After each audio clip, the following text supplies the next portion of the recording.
할렐루야. 네, 오늘도 아름다운 그 예배 나오신 여러분들 한 분 한 분을 주님의 이름으로 환영하고 축복합니다. 여러분들에게 한 가지 질문을 드려보도록 하겠습니다. 정답이 있는 질문은 아니고요.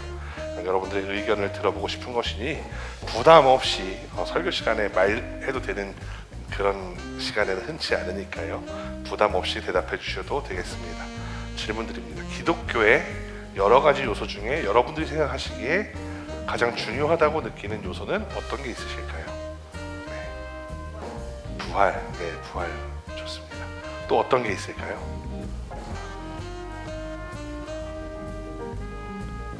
네. 회개? 네, 좋습니다. 천국? 네, 좋습니다. 네, 다양한 대답들 감사합니다. 여러분들이 말씀하신 것들이 다 중요한 가치입니다. 그런데 그 가치들 중에서도 대한민국 교회에서 매우 강조하는 가치가 하나 있습니다. 뭐냐면 바로 주일 성수입니다. 네. 한국 교회는 주일 성수를 매우 중요한 가치로 가르쳤습니다. 어떤 유명한 목사님이 설교하시는 걸 한번 들은 적이 있는데요. 그 목사님은 주일 성수를 매우 우선해야 된다라고 강조하기 위해서 이런 표현을 하셨습니다.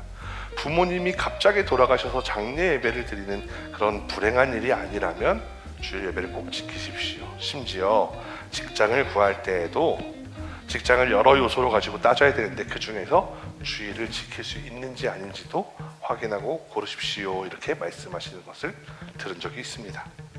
제가 사역하던 교회들을 돌아보면 대부분의 성도님들이 1년 365일 100% 주일 출석을 하셨습니다. 직장 문제나 기타 여러 가지 문제로 한 번 내지 두 번 정도 빠지는 분들이 있었고 조금 많이 빠지시는 분들이라고 할지라도 대부분 80% 90%의 출석률을 자랑했습니다. 초등학생 때 저희 동네에는 주일 아침이면 친구들끼리 함께 모여서 저런 목욕탕을 함께 가는 문화가 있었습니다. 저희 부모님은 잘 허락을 해주지 않으셨습니다. 제가 몇 주 동안 조르고 졸라서 부모님의 간신히 허락을 받고 목욕비 아이들이 아마 4,000원이었던 걸로 기억해요. 4,000원을 받고 친구들과 아침 7시에 목욕탕에서 만났습니다. 목욕탕에서 아이들이 사실 만나서 엄청 깨끗하게 몸을 닦는 건 아니겠죠. 물장난치고 이러느라고 함께 모이는 건데요. 그렇게 아이들과 함께 장난치고 놀다가 시간이 점점 지나가는 것 같은데 나갈 생각이 없는 겁니다. 예배 시간이 다 된 것 같은데 말입니다. 저는 친구들을 설득하고 또 설득했습니다. 야, 이제 교회 가자. 이제 교회 갈 시간이야. 어린이 예배를 드리는 9시 반이 지났는데도 이 친구들은 갈 생각이 없었습니다. 저는 9시 반이 넘자 혼자 교회로 뛰기 시작했습니다. 목욕을 해서 깨끗해진 몸을 땀으로 흠뻑 적실 만큼 열심히 교회로 뛰어갔습니다. 숨을 헐떡이며 교회에 도착했는데 예배는 이미 절반이나 지나 있었습니다. 저는 주일 성수를 저버렸으니 이제 나는 지옥에 가겠구나 하는 생각을 하며 눈물을 펑펑 흘리며 울었습니다. 물론 우리 하나님께서 주일 한 번 빼먹었다고 지옥에 보내시는 분은 아니시지만 대부분의 한국 기독교인들이 주일 성수를 얼마나 중요하게 생각하는지를 보여주는 예화라 생각합니다. 저는 지금도 주일 성수가 매우 중요한 가치라고 생각하고요. 세상의 모든 목회자가 이것에 동의할 것이라고 확신합니다. 심지어 1년에 10번도 교회에 가지 않으면서 스스로를 기독교인이라고 생각하는 사람들이 많다는 유럽 교회의 목회자들도 아마 주일 성수가 중요한 가치라고 가르칠 것이라고 추측합니다. 그런데 오늘 말씀에서 예수님은 마치 주일 성수보다 더 중요한 것이 있는 것처럼 해석 가능한 말씀을 하십니다. 바로 마태복음 5장 23절 24절 말씀입니다. 앞에 화면을 보면서 다 함께 읽어보겠습니다. 시작. 그러므로 예물을 제단에 드리려다가 제단 앞에 두고 먼저 가서 형제와 화목하고 그 후에 와서 예물을 드리라. 아멘. 제가 자주 인용하는 말씀이기 때문에 아마 여러분들도 기억하실 겁니다. 물론 예물을 제단에 드리는 것과 현대의 주일 성수와 같느냐, 현대의 예배와 같느냐라고 논쟁을 할 수도 있는데 오늘 제가 말씀드리고 싶은 주제와 다르기 때문에 이 부분은 다음에 시간을 내서 따로 설명하도록 하겠습니다. 물론 오해하지 말아야 할 것이 하나 있습니다. 예수님은 하나님의 제단에 예물을 드리는 행위가 쓸모없다라고 말씀하신 것이 아닙니다. 제사나 주일 성수가 중요하더라도 그것을 잠깐 멈춰야 할 때가 있다라는 표현입니다. 형제에게 원망 들을 만한 일이 생각나거든 가서 형제와 화목하기 위해 예물 드리는 행위를 잠시 멈추라고 말씀하십니다. 저는 예수님의 표현이 형제와 화목하는 것이 얼마나 중요한지 강조하기 위해 이런 표현을 하셨다라고 생각합니다.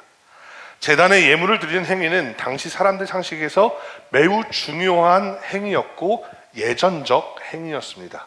그 예전적 행위라는 데서 오늘날 예배와 이렇게 1대1로 상응해서 제가 말씀을 드리는 건데요. 그런데 이 아주 중요한 예전적 행위를 하다가 잠시 멈출 정도로 형제와의 화목이 중요하다라는 겁니다. 이 우선순위가 말하는 것은 무엇일까요? 여러분 한번 상상해 보세요.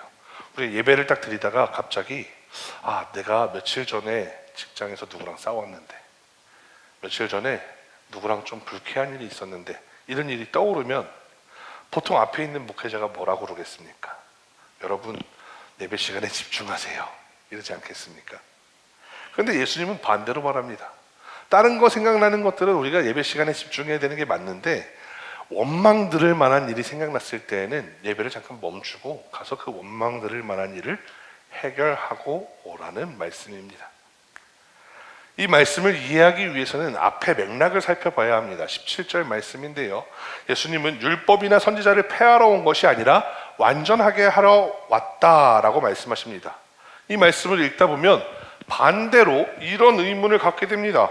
율법이 불완전한가? 율법도 하나님이 주신 건데 하나님이 주신 율법이 불완전해질 수 있는가? 그럴 리가 없습니다. 하나님이 모세를 통하여 이스라엘에게 주셨던 율법은 출애굽기 후반부와 레위기 말씀에 기록되어 있습니다. 그런데 그 율법은 그 자체로 완전했습니다. 그러나 그 시간이 지나오면서 율법이 불완전해지게 되는데요. 왜냐하면 시대가 달라졌기 때문은 아니고요. 중요한 이유는 바로 사람들에게 있습니다. 유대인들이 율법을 지키기 위해서 율법을 부가적으로 해설했기 때문입니다. 시대마다 위대한 랍비가 있었고 그 랍비들은 이 율법에 이런 의미가 있다라고 해석을 했고 이렇게 행동해라 라고 행동 지침을 만들었는데, 문제는 예수님 당시의 유대인들이 출애굽기와 레위기에 적혀있는 그 하나님의 율법 외에도 이 랍비들의 가르침까지도 율법으로 삼아서 지키고 있었다라는 겁니다. 출애굽하던 시기가 기원전 1450년에서 1250년 그 사이라고 추정을 하니까 아무리 적게 잡아도 1250년 동안 이 율법이 더해지고 더해진 겁니다. 율법의 정신 중에는 고아와 과부와 나그네를 환대하라는 것이 있습니다. 그 중에 나그네를 환대하라는 걸로 예를 들어보겠습니다. 나그네는 환대해야 합니다. 그런데 한편으로 이방인 나그네와 가까이 하다가 이방인들의 신이나 이방인들의 문화를 받아들일 수도 있으니까 이방인을 너무 가까이 하지 말라라는 의미를 가진 그러한 율법도 있습니다. 그럼 상충될 수 있죠. 나그네를 환대해야 되니까 이방인 나그네는 환대하지 말아야 되나? 아니면 이방인 나그네라도 나그네니까 다 환대해야 되나? 이런 질문이 생기니까 이 랍비가 질문에 대답을 해주는 겁니다. 유대인 나그네는요, 숙소도 제공해주고요, 밥도 주고요, 목욕할 수도 있게 환대해 주십시오. 하지만 만약에 이방인 나그네가 오면 숙소도 제공해주고 밥을 제공해주고 목욕할 수 있게 해주지만 밥을 같이 먹거나 대화를 깊게 나누지는 마십시오. 이런 식으로 규정을 정하는 겁니다. 실제로 이런 규정이 있다는 건 아니고요. 제가 예를 들어드린 겁니다. 그러면 첫 번째, 나그네를 환대하라거나 이방인들의 문화, 이방인의 신들을 멀리하라는 그 정신과 미묘하게 달라졌습니다. 저는 이 미묘한 변화를 변질이라고 생각합니다. 나그네를 향한 환대에 유대인과 이방인 사이에 차별이 생겨났습니다. 미묘하게 달라져 변질이 되어버린 이 해석들까지도 유대인들에게는 율법이 됩니다. 변질될 율법을 철저히 공부하고 잘 지키는 사람들이 누구였냐 하면 바로 서기관과 바리새인이었습니다.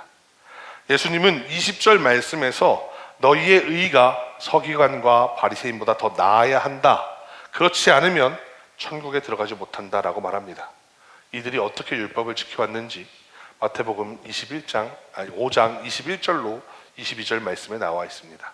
다 함께 한 목소리로 읽어보도록 하겠습니다. 시작. 옛사람에게 말한 바 살인하지 말라. 나는 너희에게 이르노니 형제에게 노하는 자마다 심판을 받게 되고 형제를 대하여 라가라 하는 자는 공회에 잡혀가게 되고 미련한 놈이라 하는 자는 지옥불에 들어가게 되리라. 아멘. 율법에 살인하지 말라는 말이 있습니다. 서기관이나 바리새인들은 살인을 하지 않았습니다. 이 말씀을 잘 지킨 것 같습니다. 그러나 이들의 율법에 문제가 하나 있었습니다. 예수님은 생물학적인 살인만을 이야기하는 것이 아니었다라고 말씀하십니다. 형제에게 화를 내고, 특별히 라가라는 말은 멍청이라는 뜻이고요. 그냥 귀여운 의미죠. 아이 멍청아 이런 느낌이 아니라 유대인의 욕설 중에 하나입니다. 그러니까 바보라고 조롱하고 욕설하는 것, 그러면서도 살인하지 않았다라고 말하는 자들에게 너희들도 공회에 잡혀갈 거야, 지옥불에 들어가게 될 거야 라고 말씀하십니다. 서기관들의 의의가, 바리새인들의 의의가 이와 같다는 겁니다. 위선이죠. 살인하지 말라는 율법을 어기지 않았습니다. 그러나 이들은 마음속에 형제에게 화를 내고 욕을 하고 미련하다고 조롱하는 마음이 있으면서도 내가 율법을 연구하고 예배를 드리고 잘 율법을 지켜나가고 있는 사람이라고 스스로를 훌륭한 신앙인으로 포장하고 있었던 겁니다. 어쩌면 율법을 연구하고 예배드리는 행위는 자신의 추악한 마음을 감추어주는 하나의 면죄부가 되었을지도 모릅니다. 그런데 그 면죄부가 오늘날 우리들의 손에도 쥐어져 있습니다.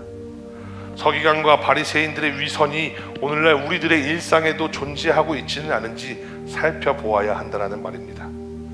혹시 여러분들 마음속에 미워하는 분 없으신가요? 말을 섞고 싶지도 않은 그런 동료가 있지는 않으신가요? 먼저 사과를 하거나 용서하고 화해를 요청하고 싶지 않은 사람이 있으신가요?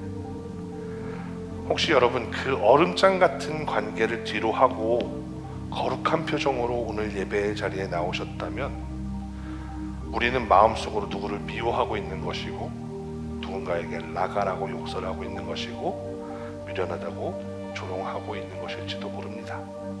만약 그렇다면 우리의 의의가 서기관이나 바리새인보다 나을 것이 무엇이겠습니까?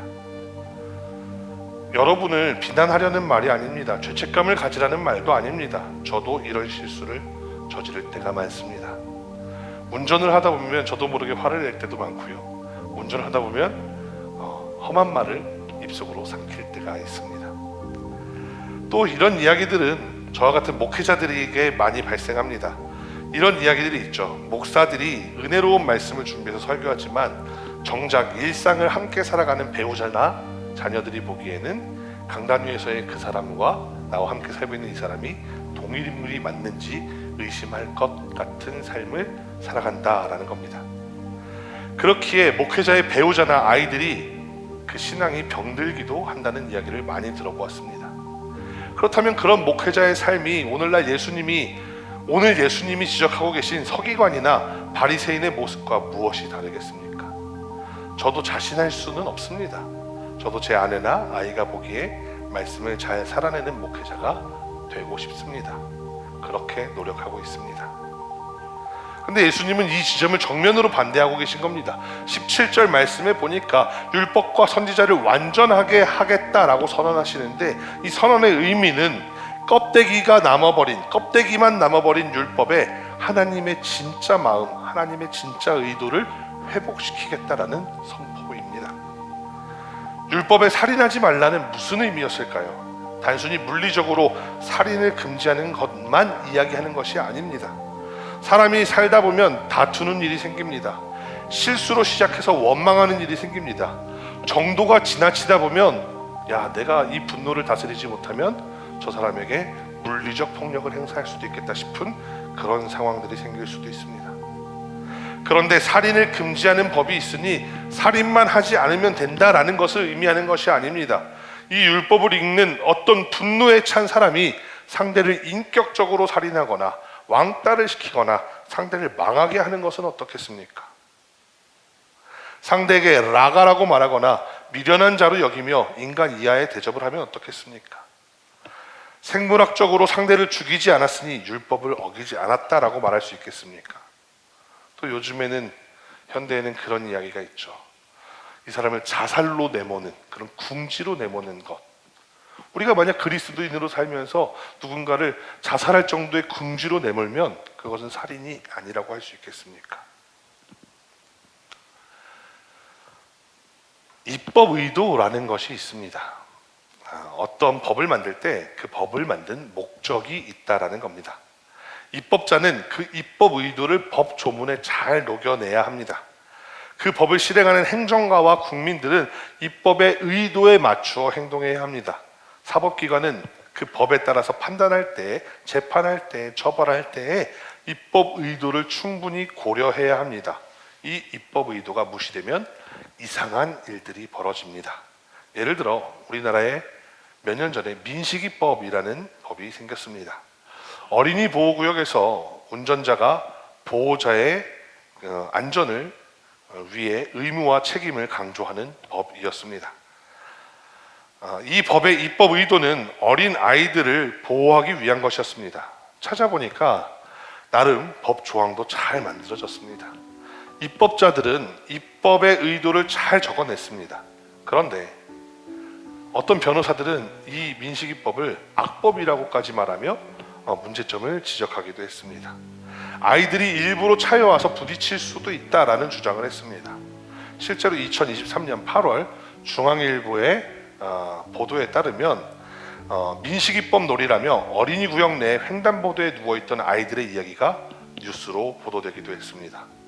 법을 실행해야 하는 행위자들 중 일부는 이 법의 의도와 상관없이 행동한 것이라고 할 수 있겠습니다. 반면에 다행히도 사법부는 입법 의도를 잘 지켜내었습니다. 재판 결과를 보면 실형을 받은 사례들은 무면허, 범행 은닉 시도, 합의금 지급 거부와 같은 사례들 뿐이었고요. 여기 앞에 보인 자료는 짧은 기간 조사한 건데 2023년까지 기간을 확대해서 추적해본 뉴스에는 실형은 전체의 5%에 불과하고 47%는 집행유예를 선고받았습니다. 또한 운전자가 30km 이하로 서행하며 충실히 보호 의무를 했음에도 불구하고 아이가 의도적으로 먼저 와서 부딪힌 것이 명백하거나 불가항력적으로 보이는 사고들은 모두 무죄가 선고되었습니다. 그러니까 법원도 입법 의도를 고려해서 억울한 피해자가 없도록 만든 것입니다. 율법의 입법 의도는 무엇일까요? 율법은 누군가를 옥죄기 위한 의무 덩어리가 아닙니다. 교회에 있는 여러 가지 규칙들이나 교리들도 우리를 옥죄기 위한 규칙들이 아닙니다. 율법은 하나님의 백성들이 하나님의 사랑을 실천하도록 하기 위한 목적을 가지고 있는 겁니다. 특히나 율법이 만들어지던 당시 고대 근동 문화들과 비교하면 하나님이 주신 율법은 가히 혁명이라 부를만 합니다. 제가 종종 말씀드리는 내용이죠. 당시 고대 근동에는 영아 살해, 영아의 인신제사와 같은 문화가 일반적이었습니다. 그런데 율법은 인간의 생명을 존중하라고 말하는 인간 생명을 향한 혁명입니다. 서로의 것을 빼앗아 힘센 자가 더 많은 것을 차지하던 그 시기에 율법은 뭐라고 말하냐면 과부와 고아들을 위하여 추수할 때에 밭에 한 귀퉁이를 남겨두라는 겁니다. 위너 테이크스 올의 사회에서 엄청난 사회복지 혁명이라고 할 수 있습니다. 죄를 지었을 때 하나님의 제단에 와서 양을 잡아 제사 드리는 것은 또 어떻습니까? 내 죄를 대신해서 양이 죽어가는 모습을 보잖아요. 끔찍합니다.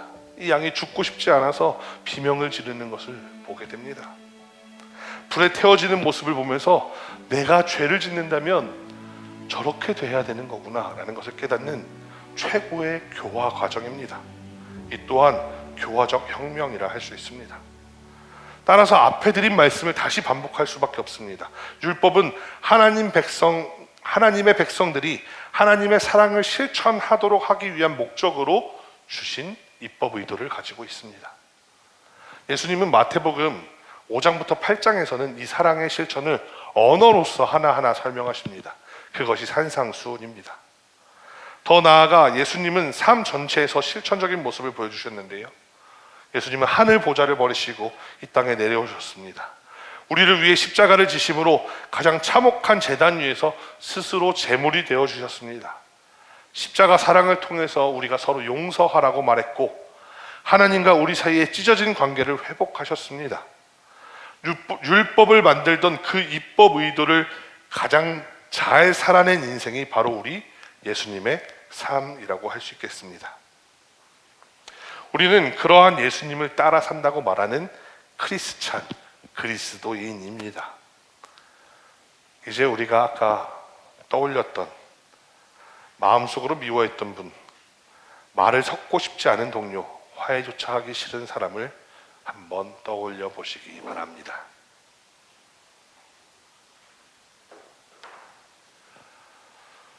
사실 아직도 그 사람을 생각하면 화가 나고 말도 섞기 싫고 화해하기 싫으실 겁니다.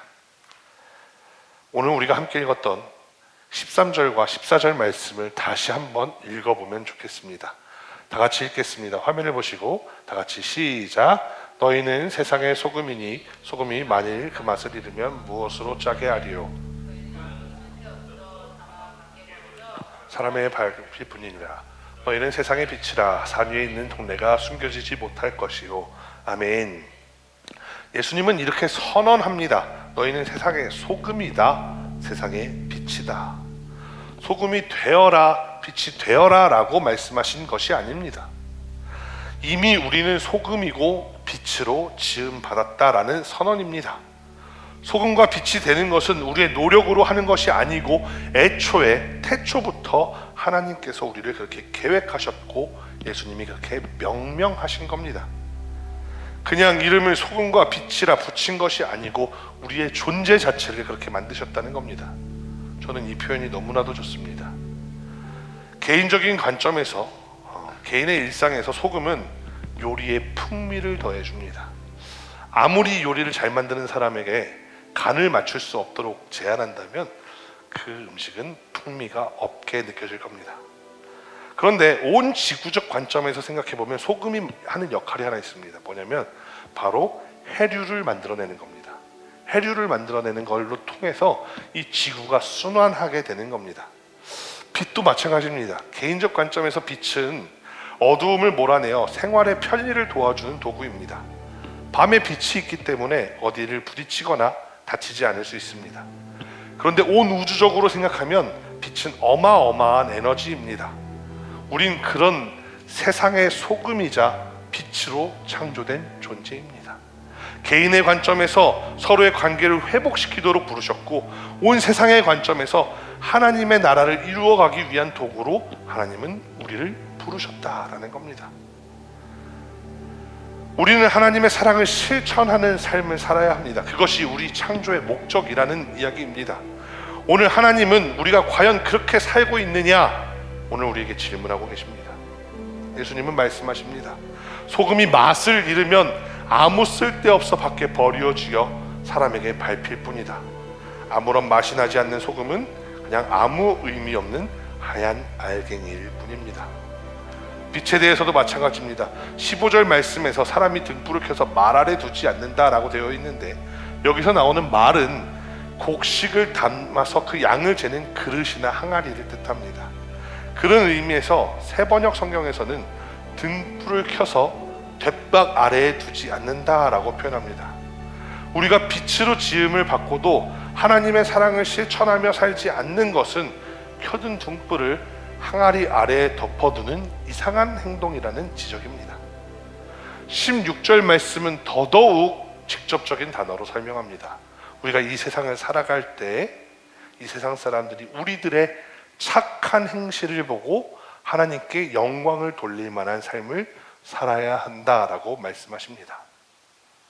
말씀을 정리해 보겠습니다. 하나님이 율법을 만들어 주신 이유도, 예수님이 이 땅에 오신 이유도, 오늘 우리를 부르셔서 예배하고 말씀 듣게 하신 이유도 모두 같습니다. 하나님의 사랑을 이 땅에서 살아내라 하는 하나님의 명령이자 선언인 겁니다. 우리가 착하게 살라는 하나님의 요청이나 노력을 위한 당부가 아닙니다. 애초에 그런 존재로 만들어진 것이다 라는 선언입니다. 이 사랑의 실천을 살아내지 못하면 우리는 맛을 잃어버린 소금이 되는 것이고, 불을 켜서 돛박 아래 두는 이상한 존재가 되는 겁니다.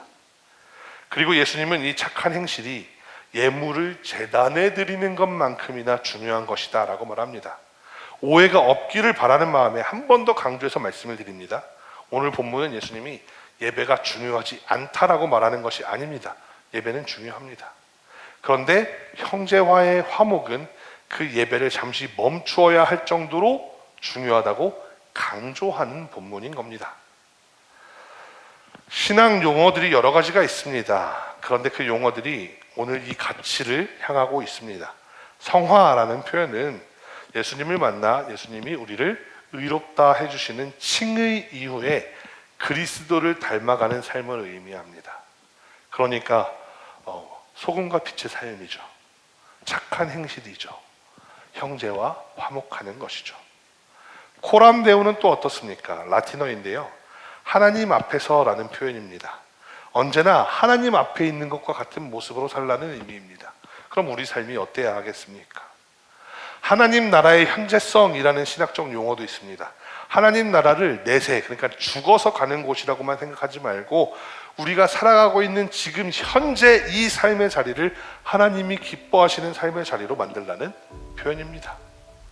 시간의 문제로 제가 다 언급할 수는 없지만 이외에도 수많은 표현들이 하나님의 사랑의 실천을 가리키고 있는 말입니다. 다시 서론으로 돌아가 볼까요?